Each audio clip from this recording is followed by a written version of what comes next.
Guys, আমার ভাত মাখানো কমপ্লিট হয়ে গেছে ইলিশ মাছের ভাজা দিয়ে, খুদের ভাত ইলিশ মাছের তেল দিয়ে, ঠিক আছে। আর আমার এটা খুব পছন্দের খাবার। আর কি বলবো, সবচেয়ে বড় কথা হচ্ছে যখন আমরা খুদের ভাত খাই না, সবাই মিলে বেশ বাড়িতে মজা টজা করে খাই, সেটা এখানে হচ্ছে না। কিন্তু এখানে আমার দিদি আছে, আর দিদি খাচ্ছে লুচি দিয়ে, আর আমি যে আগের দিন আলুর দম বানিয়েছিলাম সেটা খেতে খেতে। ওই যে একটা মুভি বেরিয়েছে, সেই মুভির গানটা শুধু বারবার মনে পড়ছে।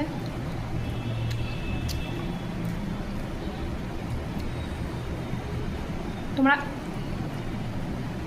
ইলিশ মাছ ভাজা দিয়ে খুদের ভাত খেতে পছন্দ করো? আমি ভীষণই পছন্দ করি। আমার ইলিশ মাছও লাগে না, যেহেতু মাছের তেলটা ইম্পর্টেন্ট। Happy tasty. চারটে লঙ্কায় কিনে দুটো না, সেটাও আছে না, ঝাল নাই লঙ্কায়। শিলিগুড়ি লঙ্কা ঘাসের মতো, বুঝলে, পুরো ঘাস। আর আমার ওখানের লঙ্কা, ওরে বাবা, আমি আসার পথে কিছু লঙ্কা নিয়ে এসেছিলাম এখানে, কাঁচা লঙ্কা 200 গ্রাম মতো, যা ঝাল। বলছো এরকম তরকারি রান্না করতে, তোর মনে আছে ছোটবেলা? আমার দিদি আমার তরকারির তারিফ করছে। ছোটবেলার কথা মনে পড়ছে। বন্ধুরা, পছন্দের খাবার খেয়ে নিলাম।